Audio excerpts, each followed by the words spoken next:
प्रधानमंत्री नरेंद्र मोदी आज घाटी में प्रचार करने के लिए पहुंचे, जहां पर उधमपुर में चुनावी जनसभा को संबोधित किया। बीजेपी के प्रत्याशी के समर्थन में प्रचार करते हुए विपक्ष की राजनीति का समय प्रधानमंत्री ने याद दिलाया और इंडिया गठबंधन पर निशाना साधा। ये रिपोर्ट देखिए।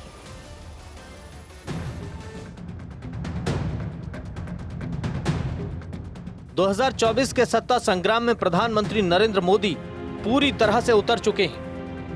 वे ताबड़तोड़ रैलियां और जनसभाएं कर रहे हैं। प्रधानमंत्री मोदी को सुनने के लिए जन सैलाब उमड़ रहा है। उनका विजन, उनकी बातें, उनका देश की जनता के प्रति भरोसा लोगों को बहुत भा रहा है। पिछले एक महीने में पीएम मोदी ने कई जनसभाएं की और 400 पार का नारा सिद्ध होने की बात कही। पीएम मोदी का गारंटी वाला स्टेटमेंट तो जन जन की जुबान पर है और लोगों का कहना है कि बीजेपी ने बहुत काम किया है। आज प्रधानमंत्री नरेंद्र मोदी जम्मू कश्मीर के दौरे पर रहे। उन्होंने घाटी में हुंकार भरते हुए अपने प्रत्याशी के समर्थन में प्रचार किया। ये जो परिवार चलित पार्टियां हैं, ये जो भ्रष्टाचारी है, अब इनको फिर मौका नहीं देना है। उधमपुर से डॉक्टर जितेंद्र सिंह और जम्मू से जुगल किशोर जी नया रिकॉर्ड बनाकर संसद भेजना है। उधमपुर में बीजेपी प्रत्याशी के रूप में जितेंद्र सिंह को उतारा गया है, जो इस समय केंद्र सरकार में मंत्री हैं। उनके प्रतिद्वंदी हैं चौधरी लाल सिंह। पीएम मोदी ने जम्मू कश्मीर के उधमपुर में विपक्ष पर निशाना साधते हुए कहा, कांग्रेस और इंडी गठबंधन को देश के ज्यादातर लोगों की कोई परवाह नहीं है। इन्हें लोगों की भावनाओं से खिलवाड़ करने में मजा आता है। ये लोग सावन में एक सजा याफ्ता मुजरिम के घर जाकर मटन बना रहे हैं। इसके साथ ही पीएम मोदी ने तेजस्वी यादव के मछली वाले वीडियो पर भी करारा प्रहार किया। कांग्रेस और इंडी गठबंधन के लोगों को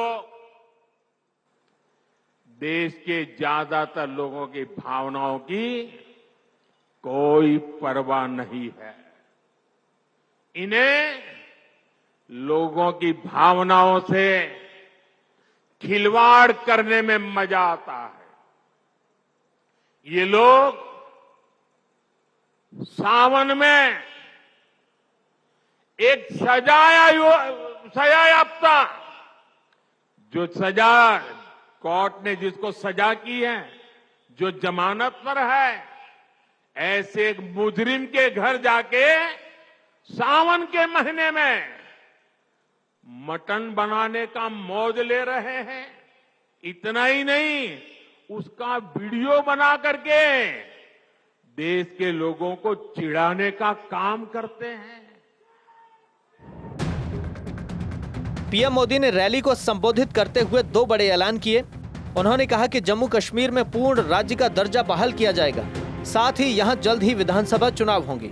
पीएम मोदी का ये स्टेटमेंट इसलिए भी अहम है क्योंकि नेशनल कॉन्फ्रेंस, पीडीपी समेत तमाम लोकल पार्टीज आर्टिकल 370 हटने के बाद से ही जम्मू कश्मीर के स्टेट हुड और चुनाव कराने को लेकर तरह तरह की बातें कर रहे हैं। ऐसे में प्रधानमंत्री मोदी के संबोधन में इस दिशा में पूरी क्लैरिटी नजर आई।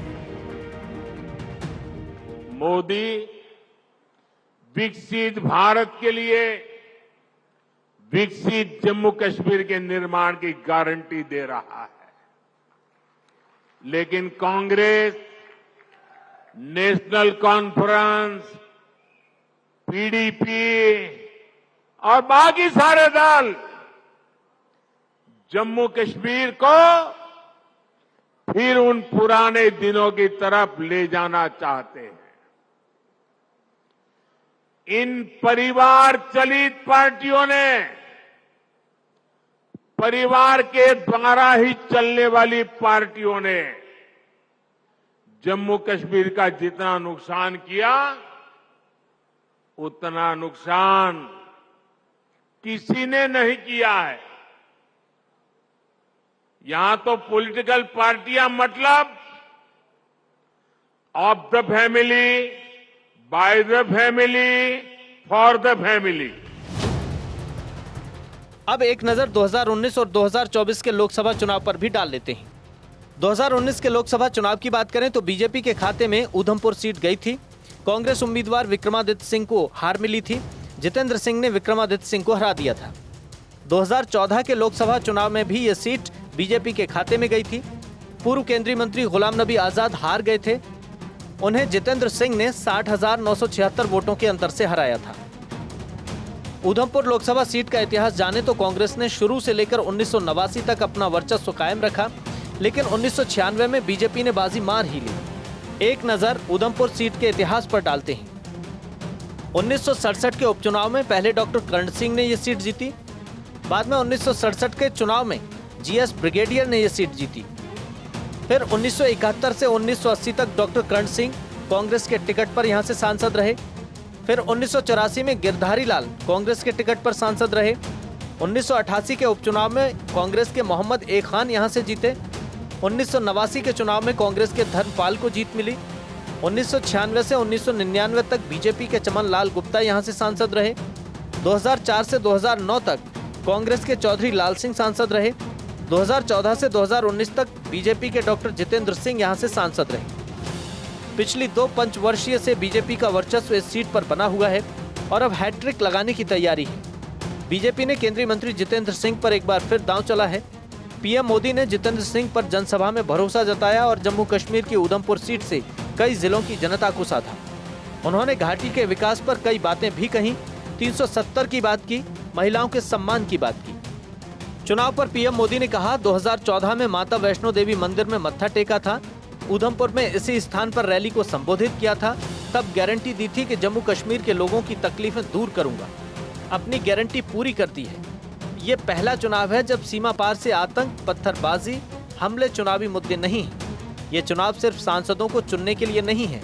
ये चुनाव केंद्र में एक मजबूत सरकार बनाने के लिए है। मैं तो आया हूं मां वैष्णो देवी के चरणों में बैठे हुए आप लोगों के भी दर्शन करने के लिए। मां वैष्णो देवी की छत्र छाया में जीने वाले भी मेरे लिए दर्शन के योग्य होते हैं। महज 7 दिन बाद लोकसभा चुनाव का पहला चरण है। 19 अप्रैल को चुनाव होने हैं। उम्मीदवार तैयार हैं। देखने वाली बात होगी कि देश की जनता को बीजेपी का काम कितना पसंद आता है और पार्टी का नारा 400 पार कितना कारगर सिद्ध होता है। Bureau report, Bharat 24।